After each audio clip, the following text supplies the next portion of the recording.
So guys start करते हैं जल्दी से, greatest and least term value wise. ठीक है, देखो अब ध्यान से देखना। मान लेते हैं मेरे पास ये है x plus a to the power n। ठीक है, इसमें मैंने ग्रेटेस्ट टर्म निकाली t1, t2, t3 and tr plus 1 and tn। ठीक है, या n प्लस 1 टर्म। ओके, तो ये सभी टर्म्स लिखी है। मान लेता हूं ये जो टर्म है ये अपनी ग्रेटेस्ट टर्म है मैग्नीट्यूड वाइज। क्या ग्रेटेस्ट टर्म है मैग्नीट्यूड वाइज। ओके ओके, अब देखिए इस एक्सपेंशन में सभी टर्म्स जो होंगी वो सभी पॉजिटिव होंगी, ये बात तो कंफर्म है। सभी कैसे टर्म्स होंगी? पॉजिटिव। तो जो टर्म मैग्नीट्यूड वाइज ग्रेटेस्ट है वही टर्म वैल्यू वाइज भी ग्रेटेस्ट होगा। ये बात सही है या नहीं? तो ये जस्ट फील है, इसे फील लेना। ठीक है, तो in case of x plus a to the power n, मतलब जिसमें अंदर पॉजिटिव साइन हो, ठीक है, नेगेटिव का कोई चक्कर ही ना हो, तो उस केस में तो ग्रेटेस्ट टर्म मैग्नीट्यूड वाइज ही हमारी ग्रेटेस्ट टर्म वैल्यू वाइज बन जाएगी। सो इन दिस केस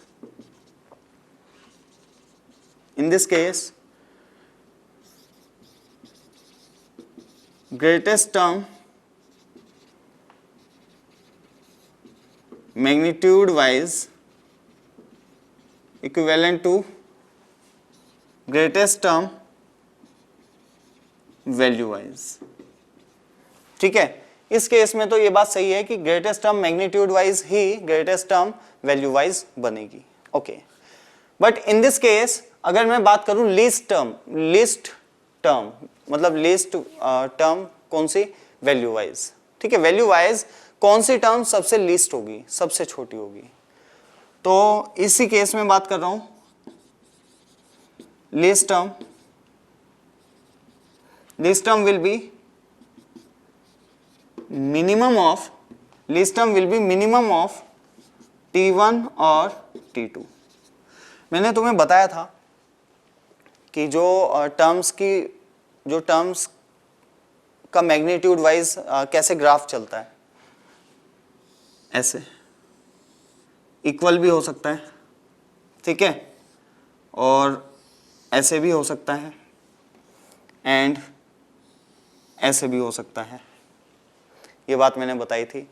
लेकिन हाँ ये पक्का है कि स्टार्टिंग में पहले वो इंक्रीज करता है देन फिर डिक्रीज करता है और बीच में ग्रेटेस्ट टर्म आती है। Increase then decrease, increase then decrease. बात सही है? ठीक है, तो मैंने कहा कि सबसे छोटी टर्म कौन सी होगी? मैं कह रहा हूं t1 और tn। In this case t1 and tn both are least terms. ठीक है, दोनों ही सेम है और सबसे छोटी है। लेकिन अगर इसमें बात करूं तो इसमें कौन है? t1 और t2 में t1 छोटा है, t2 बड़ा है, तो ऑब्वियसली लीस्ट टर्म कौन है? t1। कौन है? t1, क्योंकि नीचे है। अच्छा, इस केस में इसमें t1 बड़ा है और t2 छोटा है। क्लियर?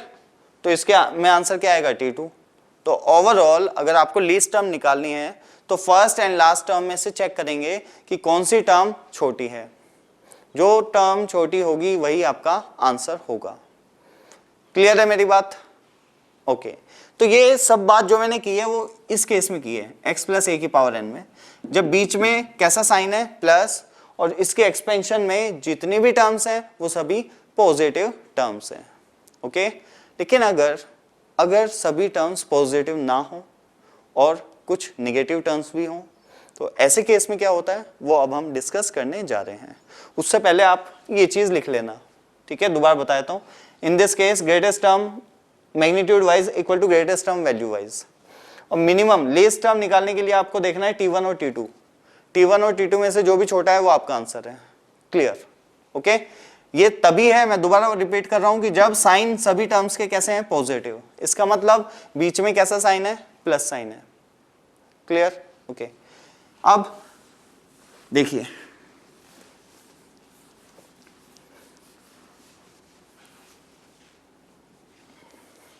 अब मैं बात करने जा रहा हूं दूसरे एक्सप्रेशन के लिए जिसमें नेगेटिव साइन वाली टर्म्स भी प्रेजेंट होती हैं, that is what this x minus A to the power n। Clear? Okay. तो इन दिस केस देखो ग्रेटेस्ट टर्म के लिए बात कर रहा हूं सबसे पहले वैल्यू वाइज। तो ग्रेटेस्ट टर्म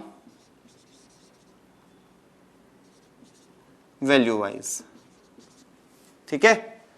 तो ग्रेटेस्ट टर्म वैल्यू वाइज के बारे में थोड़ी सी बात कर रहा हूं मैं यहां पे। देखिए ग्रेटेस्ट टर्म क्या होगी, तो फर्स्ट, तो in this case to find the greatest term value wise first we will do what, we will find the greatest term, we'll find the greatest term magnitude wise,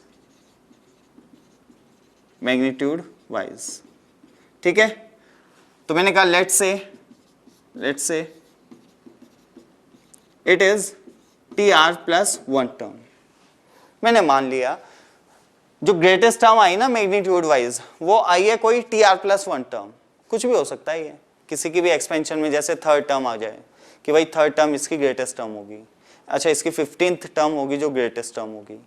ऐसे ही मैंने कहा कि एक term जो मैंने फाइंड किया ना, जैसे हम फाइंड करते हैं हमें पता है बहुत अच्छे से, तो हमने फाइंड किया tr plus 1th टर्म, हमारा आंसर आया कि जो tr plus 1 टर्म होगी वो ग्रेटेस्ट टर्म होगी, ठीक है। तो अब दो केस हैं इसके अंदर, ठीक है, इसके अंदर दो केस है। नंबर 1 इसे a मान लेते हैं, a के अंदर दो केस हैं। Number 1 is if tr plus 1 term is less than 0 or we can say it is negative, ऐसे कह लेते हैं if tr plus 1 term is negative term, ठीक है।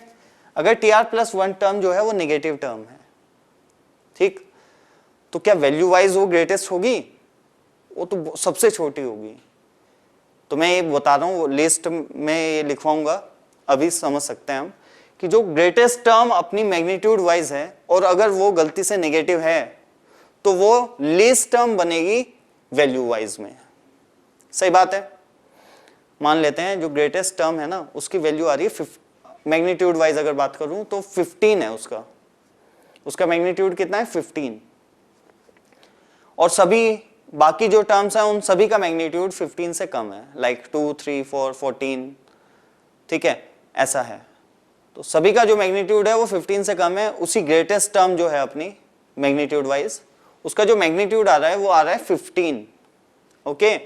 लेकिन अगर ये 15 के आगे हम माइनस लगा दें और वैल्यू वाइज हम अगर कैलकुलेट कर रहे हैं और ये जो 15 मैग्नीट्यूड आ रहा है जिस टर्म का, उसके आगे अगर माइनस या नेगेटिव साइन हो, ठीक है, तो ये टर्म लीस्ट टर्म बनेगी या नहीं?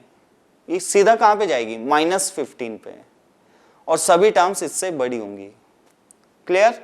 तो मैंने क्या बोला कि अगर हमें वैल्यू वाइज ग्रेटेस्ट और लीस्ट टर्म फाइंड करनी है तो हम सबसे पहला काम क्या करेंगे? ग्रेटेस्ट टर्म फाइंड करेंगे मैग्नीट्यूड वाइज। क्लियर? ओके। अब ये अगर ग्रेटेस्ट टर्म जो आई है ये अगर नेगेटिव है, ये अगर क्या है? नेगेटिव है, तो समझ जाना ये लीस्ट टर्म होगी इस एक्सपेंशन की, ठीक है। तो मैंने क्या कहा? If tr plus 1 term is negative term then it will be least term of this expansion, ठीक है, least term of this expansion। Clear? Okay. तो ग्रेटेस्ट टर्म कौन सी होगी? अगर ये लीस्ट टर्म है तो वैल्यू वाइज ग्रेटेस्ट टर्म कौन सी होगी? Then it will be least term of the expansion, then to find then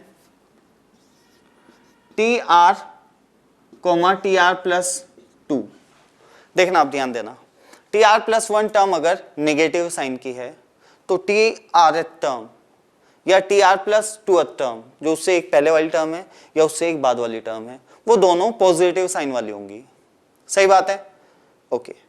अब हमें पता है जो ग्राफ होता है वो इंक्रीजिंग ऐसे जाता है ना, ठीक है। तो ध्यान से देखना एक मिनट। तो ग्राफ तो ऐसा था, होना इसको था ग्रेटेस्ट, लेकिन ये तो लिस्ट बन गया क्योंकि माइनस आ गया, तो अब कौन होंगे? जो उसके आसपास वाले हैं वो होंगे ना। ये तो यहाँ पे चला गया नीचे, ये तो सबसे नीचे चला गया यहाँ पे बीच वाला तो, लेकिन ये दोनों तो अभी ऊपर ही हैं, तो ऑब्वियसली ये दोनों, ऑब्वियसली व्हाट, ये दोनों में से कोई एक ही ग्रेटेस्ट होगा।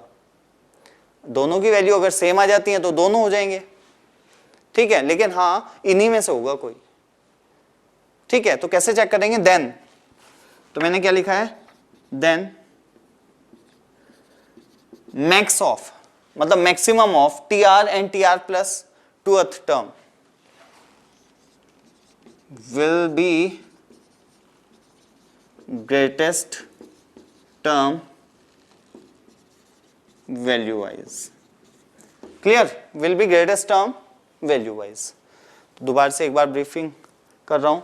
मैं क्या कह रहा हूं कि भाई अगर ये एक्सपेंशन दी गई है, इसमें ग्रेटेस्ट एंड लीस्ट टर्म आपको फाइंड करनी है, तो आप सबसे पहले फाइंड करेंगे ग्रेटेस्ट टर्म मैग्नीट्यूड वाइज।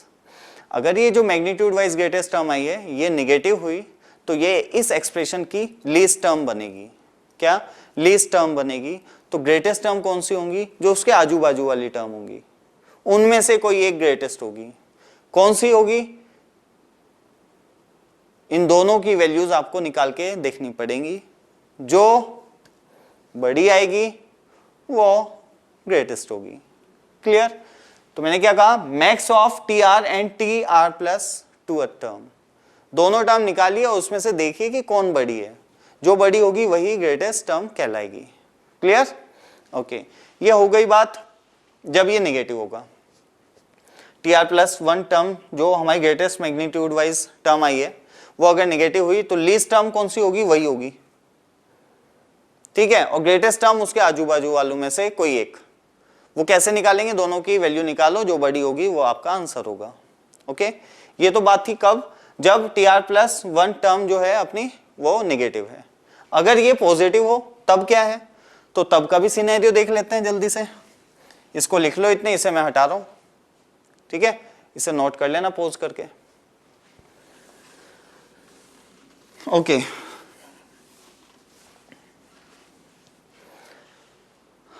तो अब मैं जो केस बनाने जा रहा हूं वो ये कि if T R plus one term is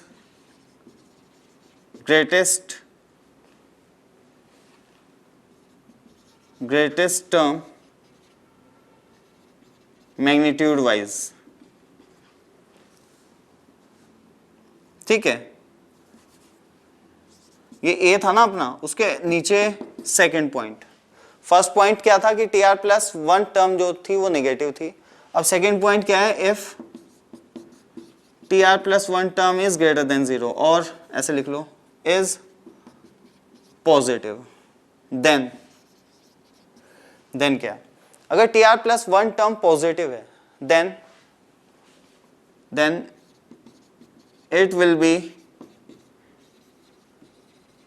it will be what? Greatest term value wise as well, ठीक है।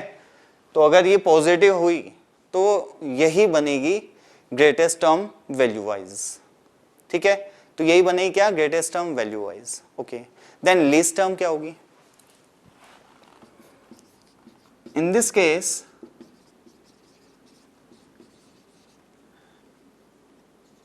case, least term will be what? Minimum of, ध्यान से देखना, minimum of TR and TR plus 2th term। ध्यान से देखो, अगर जो ग्रेटेस्ट टर्म आ रही है ना अपनी T R plus one term वो पॉजिटिव है, किसके एक्सपेंशन में? इसमें। और इसमें तो साइन कैसे चलते हैं? अल्टरनेटली, एक प्लस एक माइनस, एक प्लस एक माइनस, सही है। तो अगर ये पॉजिटिव हुई T R plus one term तो T R term and T R plus two term जो होंगी वो नेगेटिव होंगी, सही है नहीं? उसके जो आस पड़ोस वाली हैं टर्म्स वो कैसी होंगी, नेगेटिव टर्म्स होंगी। लेकिन मैग्नीट्यूड वाइज वो बहुत बड़ी हैं, लेकिन उनके आगे क्या लग गया है, माइनस, तो वो बहुत छोटी हो जाएंगी या नहीं। ठीक है, अब इन दोनों में से जो ज्यादा छोटा होगा वही हमारी लीस्ट टर्म बनेगी। ठीक है, अब छोटा होने का मतलब ध्यान दें कि साइन वैल्यू वाइज बात कर रहा हूं मैं।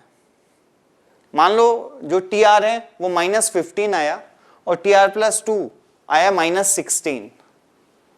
ठीक है, क्या -16, तो छोटा कौन है, -16। -15 को छोटा मत बोल देना, क्या -16। तो हमारा आंसर क्या आ जाएगा, T R plus 2th term, क्योंकि उसकी वैल्यू कितनी है, -16। क्लियर।